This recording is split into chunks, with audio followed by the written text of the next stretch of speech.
Assalamualaikum warahmatullahi wabarakatuh. Sebelumnya, perkenalkan, nama saya Umi Maulidah dengan NIM 2020-12009 dari kelas Komunikasi Bisnis C. Pada kesempatan kali ini, saya akan mempresentasikan mengenai komunikasi lisan.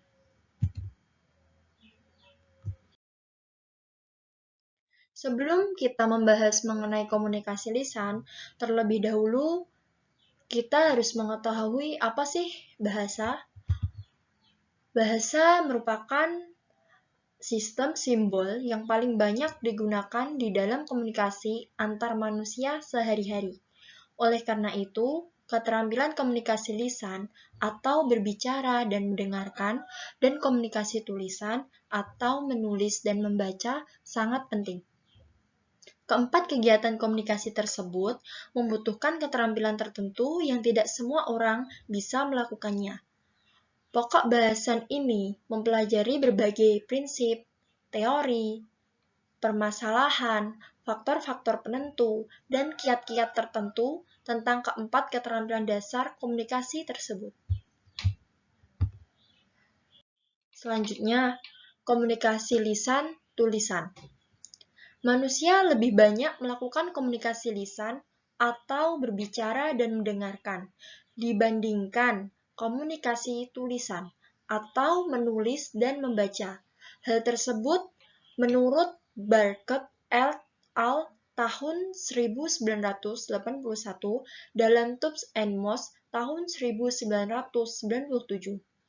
Yang kedua, komunikasi menyampaikan lebih membangkitkan dibandingkan dengan menerima.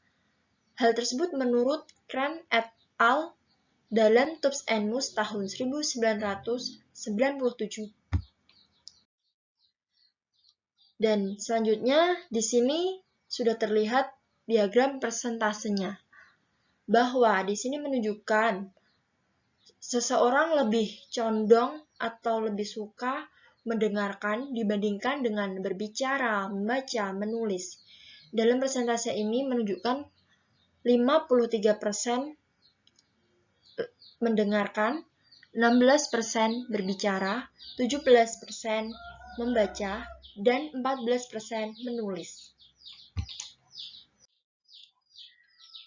Komunikasi lisan. Komunikasi lisan merupakan proses penyampaian pesan dengan cara mengucapkan kata-kata melalui suatu medium langsung kepada penerima, seperti saat orang bercakap-cakap secara tatap muka atau melalui media, misalnya melalui dengan telepon. Dan pada saat sekarang ini biasanya seseorang bisa melalui dengan aplikasi Zoom, Google Meet, dan bisa juga dengan WhatsApp. Dalam keterampilan dasar dalam komunikasi lisan itu ada dua, yaitu berbicara dan mendengarkan. Komunikasi lisan dalam komunikasi antar manusia. Komunikasi lisan dalam komunikasi antar manusia yaitu yang pertama, merupakan keterampilan berkomunikasi yang pertama kali dipelajari oleh manusia. Yang kedua, merupakan era paling awal komunikasi antar manusia setelah era isyarat dan lambang. Yang ketiga, sangat berperan dalam kehidupan manusia sejak masa tradisi retorika di Yunani hingga masa pemanfaatan bagi kampanye politik atau di masa era Hitler, Mussolini, dan sebagainya. Berbicara efektif. Berbicara efektif. Berbicara efektif adalah pembicaraan harus dapat didengar dan dipahami dengan baik dan benar maknanya oleh penerima. Dalam melatih berbicara sering sulit karena yang pertama, manusia tidak memiliki alat khusus untuk bicara yang bisa dilatih secara fisik. Dan alasan yang kedua, karena kata-kata yang dilontarkan langsung hilang di udara. Kemudian jenis-jenis berbicara. Jenis-jenis berbicara ada 5, Yang pertama berdasarkan situasi, yang kedua berdasarkan tujuan, yang ketiga berdasarkan jumlah penyimak, yang keempat berdasarkan peristiwa khusus, yang kelima berdasarkan metode penyampaian. Berbicara berdasarkan situasi. Berbicara berdasarkan situasi ini dibagi menjadi dua bagian, yaitu yang pertama ada berbicara informal, yang kedua berbicara formal.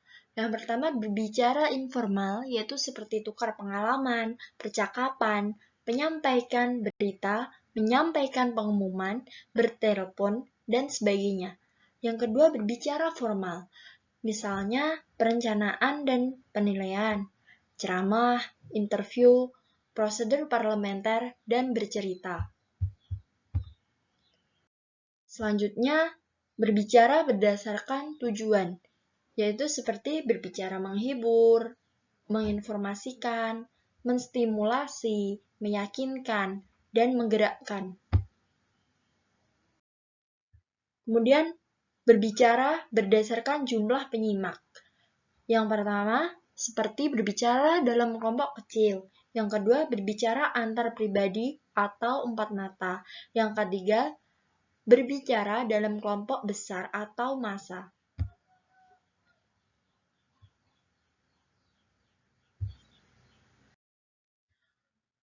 Kemudian berdasarkan peristiwa khusus, yaitu seperti pidato presentasi, penyambutan, pidato perpisahan, kemudian berisi kata-kata perpisahan.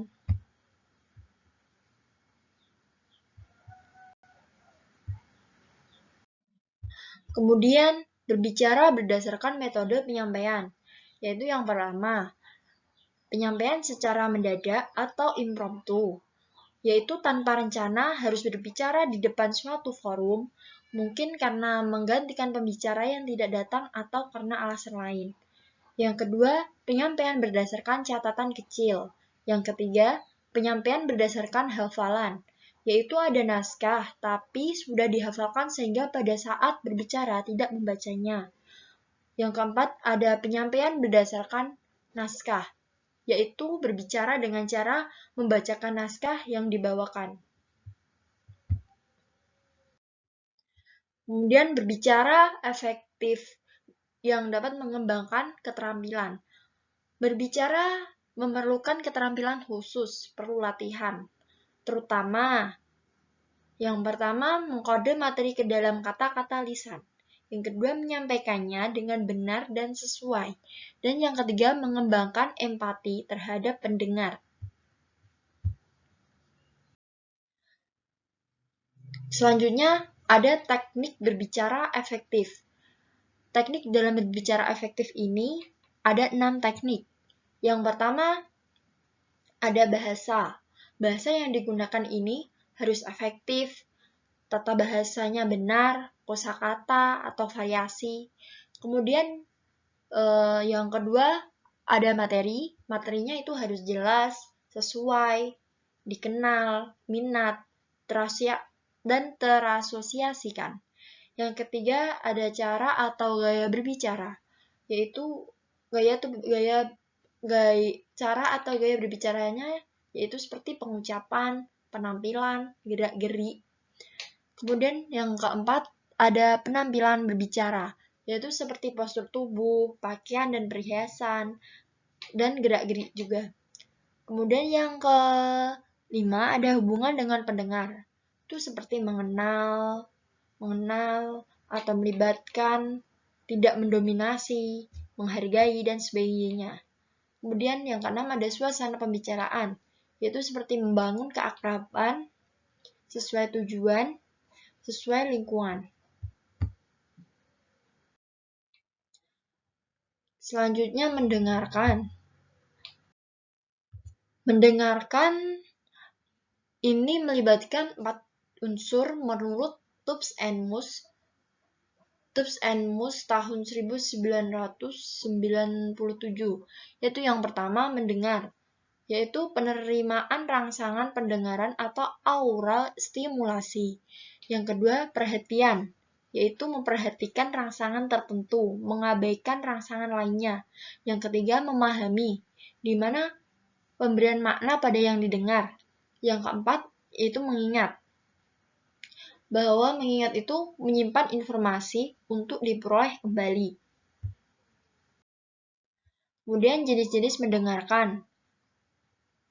Menurut Tubbs and Moose tahun 1997, yaitu pertama, mendengarkan yang menyenangkan atau pleasurable listening, yaitu keadaan di mana ketika bercakap-cakap, bercanda, mendengarkan hiburan di radio dan nonton TV dan sebagainya. Yang kedua, mendengarkan secara diskriminatif, yaitu seperti fokus mencari informasi-informasi tertentu. Misalnya pada saat ada kelas, saat kuliah. Yang ketiga, mendengarkan secara kritis, yaitu seperti sambil aktif menelisik, mengevaluasi, mencari benar salahnya, kekuatan kelemahannya, atau misalnya dalam sidang pengadilan. Yang keempat, ada mendengarkan dengan empati, di mana mendengarkan yang tersirat, ikut merasakan emosi pembicara, seperti saat mendengarkan keluh kesah teman. Kemudian ada hambatan mendengarkan. Menurut DeVito, tahun 1997. Yang pertama, sibuk dengan diri sendiri, yaitu sibuk hal lain yang tidak berhubungan. Misalnya, memainkan rambut, menggambar, dan sebagainya. Yang kedua, ada sibuk dengan urusan eksternal, yaitu memikirkan yang tidak ada di tempat mendengarkan tersebut, seperti melamun. Yang ketiga, mempertajam atau sharpening, yaitu hanya memperhatikan hal-hal tertentu.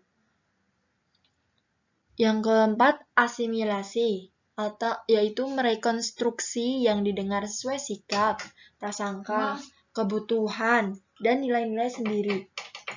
Kemudian yang kelima, ada faktor kawan atau lawan, yaitu mendistorsi pesan karena sikap kepada pembicara, mendengar yang diharapkan, yaitu mengasosiasikan yang didengar dengan sikap yang sudah terbentuk. Kemudian ada mengefektifkan mendengarkan. Menurut DeVito tahun 1997, yaitu mendengarkan partisipatif dan pasif. Yang kedua, mendengarkan secara empatik dan objektif. Yang ketiga, mendengarkan tanpa menilai dan mendengarkan secara kritis. Yang keempat, mendengarkan secara dangkal dan secara dalam.